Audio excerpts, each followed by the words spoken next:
Policy number 2 is National Child Online Protection Policy and Strategy.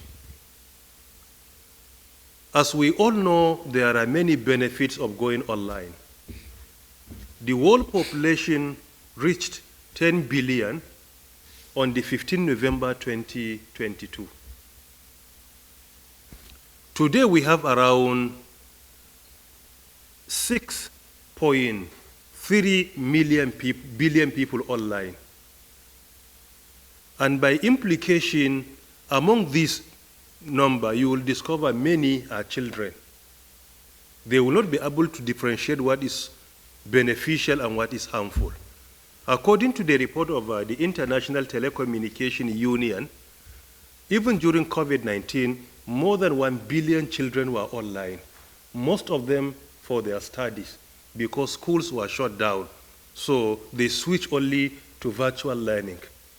Children will not be able to differentiate what is beneficial and what is harmful. And today, without any soliciting, if you go online, you will discover that many things are coming into your device unsolicitedly. And if you are at least matured, you will be able to avoid, but children could not be able to. And that will definitely affect their innocence and will even affect them morally and otherwise.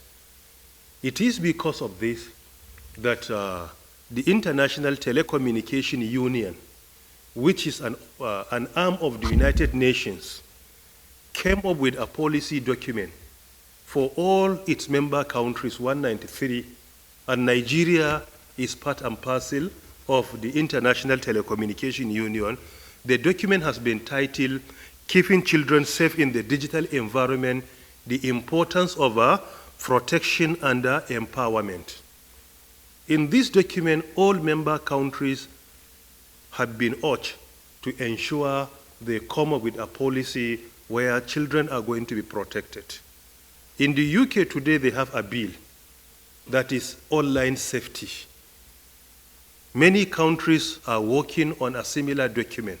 It is because of this we organized stakeholder engagement where we invited around 37 institutions of government, because if you look at the challenge, it's not only one sector, but rather it is multi-sectoral issue. Ministry of Information and Culture, National Broadcasting Commission, for example, National Orientation Agency, all of them have a role to play. Security institutions have a role to play. Ministry of Justice has a role to play when it comes to differentiating what is legal and what is illegal. What is fake and what is real, Information and Culture has a role to play. When it comes to crime, Office of the National Security Advisor and other security institutions have a role to play.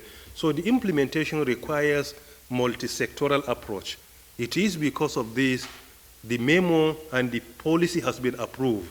And part of its implementation, there is going to be a governance structure where relevant institutions of government will come together and ensure its implementation, including private sector and relevant civil society organizations.